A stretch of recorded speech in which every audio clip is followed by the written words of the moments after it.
I'm Luca Giliberti, contributing writer at Gold Derby, joined today by Oscar winner and Emmy nominee Barry Jenkins, who received his first two Emmy nominations this year for his work as an executive producer and as a director of Amazon's 10-episode limited series, The Underground Railroad.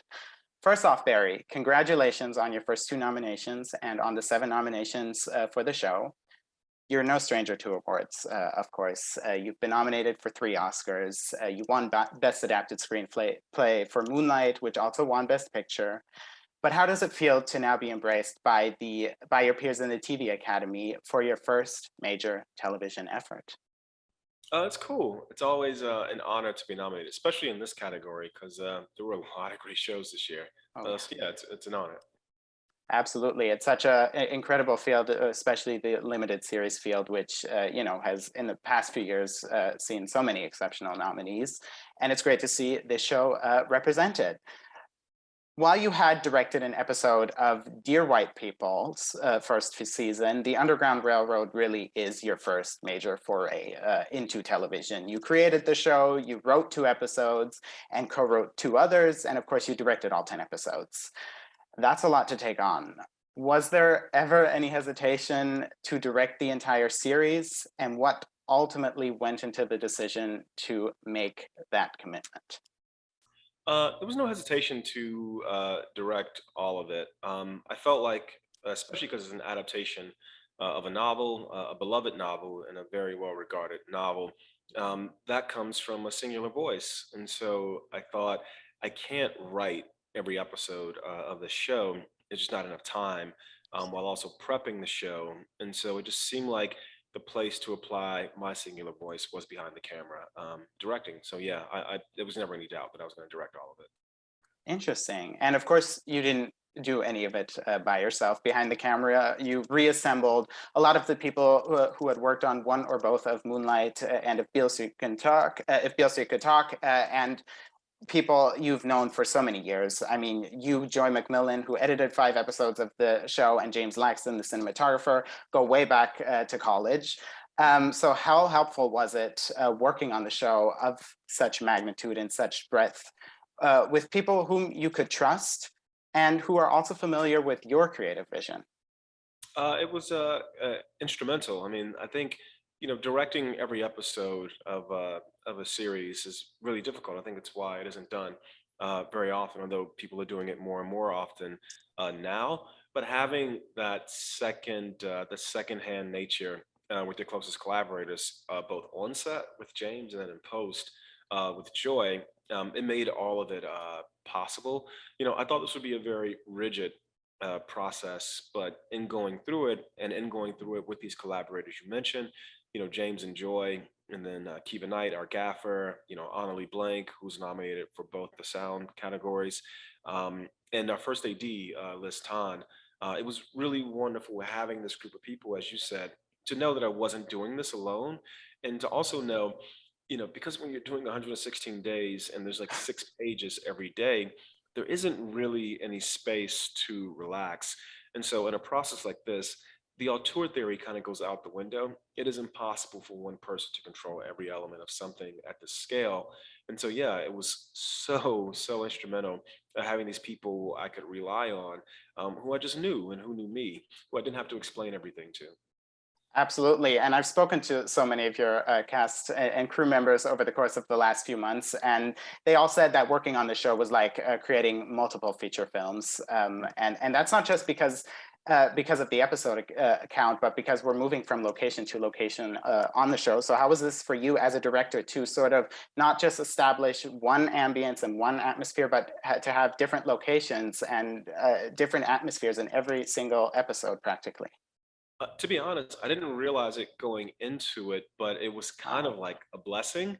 It was kind of a blessing because every time we'd arrive at a new episode or a new state, the background would change, all the actors except for Tuso would change. Yeah. It was like very invigorating and refreshing. And for James and I, and our camera operator Jared Morgan, aka the Possum, it was this thing where it's like, okay, now Cora's in a completely different space. The aesthetic wants to change just a bit. And I think having the aesthetic change from episode to episode, it was this thing. It was almost like, okay, we ran that lap. Now we'll drink some water, and now we get back on the track and we run the next lap. It was actually like a blessing. Oh wow, that's incredibly interesting. And you already mentioned Tuso, but before we get into your work with the actors, I would like to dig into the visual presentation of this story, which is of course based on Colson Whitehead's novel of the same name. Starting with the opening scene, in which very specific scenes and images from the entire series are sort of strung together into a very specific montage, which ends with a close-up of Cora's slash Tuso Mbedu's face. What went into the decision to open the show in this particular way? Yeah, it was scripted to open that way, but what the images were couldn't be known until we had gone through the whole process of making the show. It was, people say your life flashes before your eyes. Right. It was kind of like that, but it was also like this moment of being suspended in animation. And as Cora goes through this journey, there are just so many souls that she's passing through. Some people say she's leaving them behind, but I don't think she is. I think she's bringing them with her. Yeah. And in that moment of falling, it felt like she would re-experience all these different persons. And the really lovely thing is the sequence then ends on this portrait of her. Yeah. And even that portrait was something that was completely unexpected. We didn't know where it was going to go. It wasn't scripted. And it was really beautiful to be in the edit with Joy and have Joy understand what we're trying to communicate and then realize, oh, this is the image that this all coalesces into. Right, and when I spoke to Joy, she said that the ending or that the ending of the montage with the close-up of Tuso's face was a way of connecting the audience with Cora's story instantaneously. And she also said that as a creative team collectively, you wanted to make sure that the show was grounded in Cora's story at all times, even when she isn't in an episode, or even when she isn't, or when she shares the spotlight with other characters in a scene. So what were some of the choices you made as a director or as the director to sort of thoroughly ensure that this is Cora's story first and foremost? I think it starts with the camera first and foremost, especially because this is an adaptation of a text. There's a way to tell this story in just words that is very powerful and has already been done. So, what are we doing with the images to reaffirm one, the perspective that the story is being told from, and also how we communicate the themes that we feel are important to this character's journey. And so, it was always about, even though we're in a new state, even though we have a completely new ensemble, making sure, with one exception, that Cora is the center of that perspective, that Cora is the center of this new grouping of players. And so it was one of those things where even in the writer's room, we decided, oh, when Cora gets to North Carolina, there's a block because she doesn't want to leave the things in South Carolina behind. Cora is literally manifesting, how this state looks, how it feels, and that then naturally bled its way into how we're filming things, how things sound, and so it was always being aware of that. I say there was one exception because the character Jasper in the first Tennessee episode, played by Calvin Leon Smith, that was something that even with these, because what we're talking about now can maybe sound like a rule, but even within these rules, I wanted everyone to have freedom to create in the moment.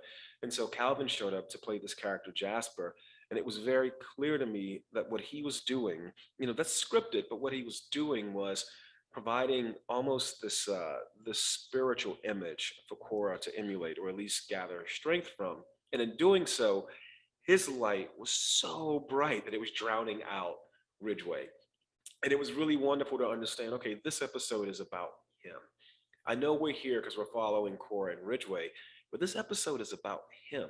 It's about his essence, his aura, his spirit, and aesthetically, the way those scenes are oriented, even if Cora and Ridgway are in them. There's even a moment where I don't know if anybody noticed it because it's television, the screen is small, but they get to the Yellow Fever camp and Ridgway and Cora are walking through, and Ridgway's telling this story. And deep in the background, you see this figure. It's almost like this soft focus, sort of like ghost floating through the background. You see Jasper get out of the wagon and walk into the church, but you don't see it, Oh wow! I think I'm gonna have to rewatch that now because I think I watched it when it came out. So that's an interesting detail. That's something I'm gonna have to pay attention to. Thank you so much for sharing that with us. And part of Cora's story slash journey involves, of course, scenes of intense violence, which we see particularly in the first episode. But violence is part of the story, not the story itself, which becomes very clear throughout the show. Both Joy and Annalie Blank, your sound supervisor and re-recording mixer, weighed in on this question from editorial and sound standpoints, respectively. But how did you, from a directorial standpoint, walk the fine line of not sugarcoating this violence Mhm. while also making sure that it wasn't grotesque or gratuitous? Yeah, it was about deciding when we would show and when we would tell. And it was also about what about the violence is shedding some light on the agency of the character. In the very first episode, which has some of the most graphic depictions of violence, and I will say, having done research and preparation for the show, nothing depicted in this show is more graphic, or I would say as graphic, as many of the things that occurred Yeah. every day for people like these characters. But it was about deciding when to show, when to tell. And the moments when we felt, or I felt it was important, or I made the decision to show, was when the nature of the violence was one in which the trauma was shared amongst all the groups, just so we could illuminate to some degree, how the trauma visited upon one became the trauma manifested amongst the community as a way of controlling the community. Because people often wonder, you know, how was it possible that so many Oh yeah. people, were enslaved in one place? It's like, well, if every moment of your life from your birth, you saw these things visited upon people like you, the idea of this, the suffocation of the system, becomes ingrained. And so that was one decision. And then it was about when we do decide we're going to show certain things, particularly in the first episode.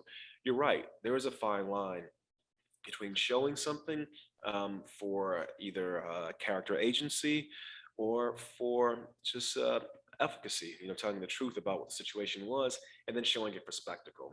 And I always had to make sure, and along with my collaborators, that we weren't veering into that spectacle category. And it's why whenever there is a depiction of violence, especially in the first episode, typically we show the violence, often at a remove, and then what we do is we use the camera to then serve the function of going from the acute trauma and then showing how the people bearing witness, are then being subjected to this communal trauma. And I thought, if we do that, then I think the depiction is justified. And so it was every step of the way. It's why by the time you get to the middle of the show, violence is being more told or explained than it is being shown. Yeah, absolutely. And I'm going to quote Joy again. She ultimately said, "You really can't tell the story of slavery in America without having some semblance of violence." So I think, regardless, that is an important aspect of the story, even if there is that fine line, of course. And I actually heard that the first episode was one of the longest you worked on and one of the last ones you turned in. Mhm. Why was this the case, and what was some of the fine tuning that you and your colleagues were still doing on this episode so late into the process? A part of it is there's a lot of visual effects. There's a ton of visual effects. The sequence with Big Anthony. On the day, there's no blood, there's no fire. The actor Eli Everett is on a harness. He's still giving one hell of a performance, but there's a lot that has to be filled in. And then also too, there's a lot in that episode. And rather there being a million cuts, maybe there's 10 cuts that you really have to sit with and debate, explore, excavate. And so I think because of that, because it's so important, it's going to be the way people enter the show. It was just one of those ones that I just couldn't let go, until they told me no, you kind of have to stop. And so we stopped. Now, to that end, I'll say going back to your previous question about the graphic depictions of violence, ILM did all the work for the Big Anthony sequence, and it was really, we had to be really diligent about deciding where the line was, because those effects are good. I've seen them even better, but there was a point where you kind of cross this threshold where the effect is so good, the effect is so good that the suspension of disbelief, the idea, the uncanny valley, as they call it, you cross into it, and now you are presenting these images for spectacle. And so we actually didn't refine the visual effects there to the degree that we could have, because I had to make the decision that I think it's real enough. This is enough. Yeah, that's again very interesting. And you know what? Let's get to the star herself, Tuso Mbedu, who has spoken about how she had to unlearn what she knew about the enslaved body in America, which had very much been established by or through the white gaze. So, talk me through how it was collaborating with Tuso and how it was fleshing out Cora's story with her. It was really great working with her. It was interesting because she's from a completely different culture. She was very diligent about research, which I think, even from within this culture, the lives of the enslaved are just completely alien to anyone alive in a contemporary context. And so you have to do research to truly understand and truly embody who my ancestors were. And Tuso threw herself into that headlong. I will say, it was a blessing having the book. I was like, yes, anything in the book is endorsed by me. It might not be it might not be on screen, but it can be in the performance. Is something that we would say often, and it was just really great. And she, especially because it's different, for the actors who were in Moonlight. Who was Barry Jenkins? Why am I in this scene not talking so much? Tuso understood that was going to be a part of the process, and so I think for her, physically understanding how to carry herself, which is as important as remembering the lines and delivering the lines in a really evocative, emotional way. So it was cool, man. And it's crazy. Tuso's on set just about every damn day. Yeah. It's a road show, so certain actors come in for 20 days and they go. Certain actors come in for 5 days and they go. Tuso was there the entire time Oh, through wow. all Yeah, this of course. imagery. And I think it's a testament to her strength, that she communicates so much throughout the story, despite everything around her changing, the environment changing, the psyche of the character changing. She's just so locked in every step of the way. Oh yeah, I mean, she carries the show practically on her shoulders, and Literally, literally. literally, yeah. Yeah. And on a final note, I do briefly want to touch on the finale, Chapter 10, Mabel. What's Mhm. so special about this episode is that you're essentially telling the story that Mabel herself, Cora's mother, of course, never got to tell. Mhm. Could you elaborate on what was important to you when framing the crux of Mabel's story, which is when she essentially flees into the swamp, and how you and Sheila sort of mapped out Sheila Atten mapped out the scene in particular. Yeah, it's crazy. That's one of the first episodes we shot, and we didn't have a lot of time to shoot it. We had a lot of logistics and budget constraints on the show right up until the start of production. And the first three episodes we filmed were South Carolina, Georgia, and Mabel. And I think Sheila was on set for maybe 5 days Yeah. to film the Mabel portion of that show. So it wasn't something that we could like. We didn't have any rehearsal. We couldn't sit around and go, "Oh, I think she feels this. I think she feels that." We had to kind of just do it. But this episode was the most important for me. And Jacqueline Hoyt, who was the co-writer on the episode, who was kind of my mentor when I was a staff writer on the Leftover season 2, and who also is a mother.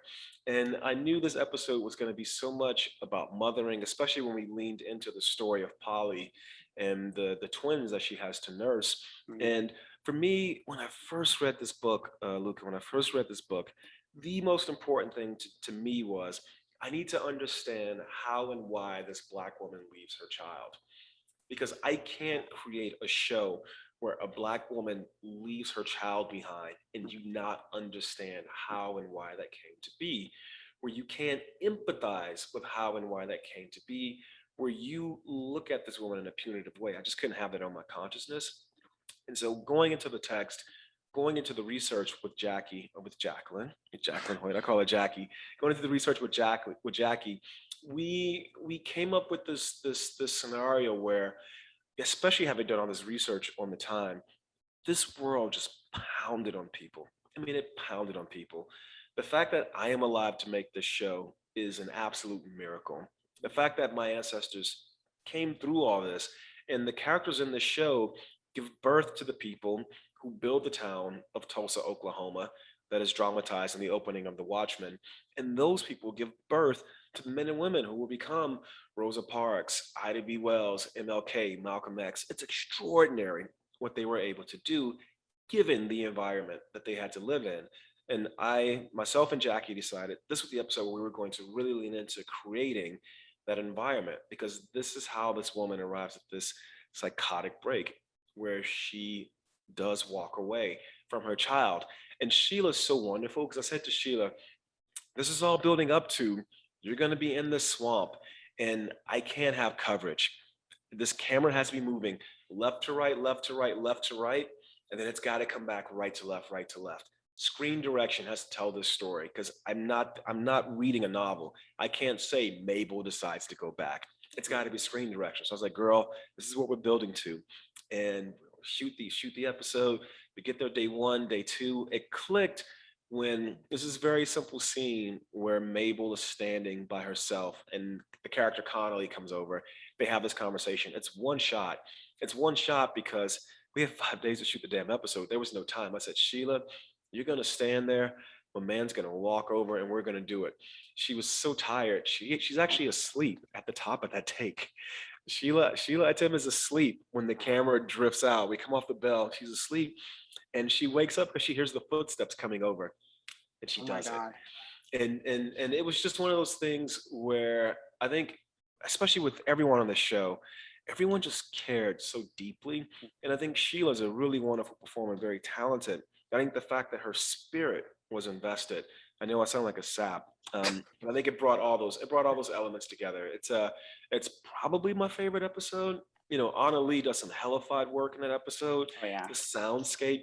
You have this woman who she's so one with nature.